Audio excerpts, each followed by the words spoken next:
ngama big teams zonke enembona ngani hayi bonke i2 mbona nibadlala ibhora elifuna ngani liyafana nje. Mina ngoanalyze kwami ngendlela engibone ama teams lawo edlala ngakhona mbona ngani hayi so ngaba i90 minutes draw sibili sesingaqedelana uma extra time penalties ngale cause hayi Cote d'Ivoire la inje isilile team nje yathi vele sisihambele. Athi vele sisihambele but lapha sebekhona is a bonus kibo.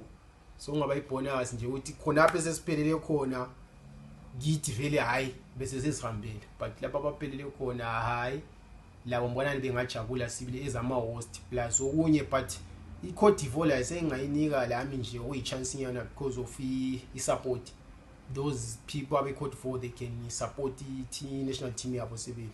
So hayi mbona iCote d'Ivoire nxa kwehlula uthi wine sezingapheli qedelana ku kuma extra times.